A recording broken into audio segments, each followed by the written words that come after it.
বিসমিল্লাহির রহমানির রহিম। আজকের এই ইফতার মাহফিলের অনুষ্ঠানের সম্মানিত সভাপতি, ইফতার মাহফিলে উপস্থিত সম্মানিত সকল রোজাদারগণ, সকল উপস্থিতিবৃন্দ, আসসালামু আলাইকুম। প্রথমে আমি বাংলাদেশ জামাতে ইসলাম এবং তার নেতৃবৃন্দকে আন্তরিকভাবে ধন্যবাদ জানাচ্ছি। আজকে আমাকে, আমার সাথে আমার নেতৃবৃন্দকে এবং আমার সাথে আমার সফর সঙ্গীবৃন্দকে এই ইফতার মাহফিলে দাওয়াত দেওয়ার জন্য।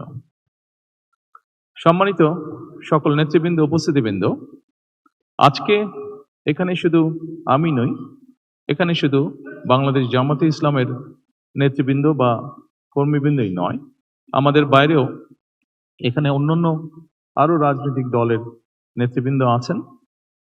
এখানে আরো অন্যান্য সমাজের অন্যান্য বিভিন্ন স্তরের বিভিন্ন সম্মানিত ব্যক্তিবর্গ উপস্থিত আছেন আজকের এই ইফতার মাহফিলে।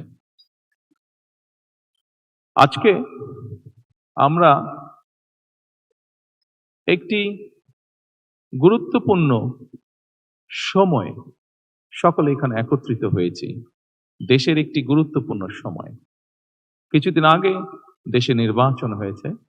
এই নির্বাচনের মাধ্যমে গণতন্ত্রের যাত্রা শুরু হয়েছে। যে গণতন্ত্রের জন্য বাংলাদেশের মানুষ প্রায় 1 যুগেরও বেশি সময় ধরে অকাতরে জীবন দিয়েছে, বিভিন্ন অত্যাচার, নির্যাতন, গুম, খুনের শিকার হয়েছে। এত ত্যাগের বিনিময় আমরা আজকের এই গণতন্ত্রের যাত্রা, যেটি সূচনা হচ্ছে বা হয়েছে নির্বাচনের মাধ্যমে, সেটির সুযোগ পেয়েছি। এই ত্যাগের মাধ্যমে, এই আত্মত্যাগের মাধ্যমে হাজারো মানুষের অত্যাচার, লক্ষ মানুষের নির্যাতনের মাধ্যমে আমরা আমাদের বাক, ব্যক্তি স্বাধীন গণতান্ত্রিক অধিকার চর্চার সুযোগ আমরা ফিরে পেয়েছি।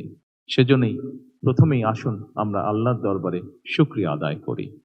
সম্মানিত উপস্থিতিবৃন্দ, বাংলাদেশের মানুষ আজকে অনেক প্রত্যাশা নিয়ে, অনেক আকাঙ্ক্ষা নিয়ে, অনেক আশা নিয়ে আমাদের সকলের দিকে তাকিয়ে আছে, বিশেষ করে রাজনৈতিক দলগুলোর দিকে তাকিয়ে আছে। আজকে আমাদের এই ইফতার মাহফিলে আসুন আমরা আল্লাহর নামে শপথ গ্রহণ করি যে আমাদের আগামী দিনের কাজগুলো হবে এই দেশের মানুষের ভাগ্য পরিবর্তনের জন্য। আসুন আমরা আল্লাহর দরবারে সেই রহমত চাই যার মাধ্যমে আল্লাহ আমাদেরকে এই দেশের মানুষের ভাগ্য পরিবর্তনের জন্য, এই দেশের ভাগ্য পরিবর্তনের কাজ করার তৌফিক আমাদেরকে আল্লাহ তাআলা দিবেন।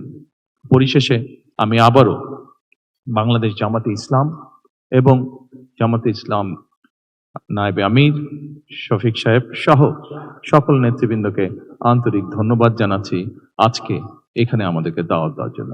আসসালামু আলাইকুম।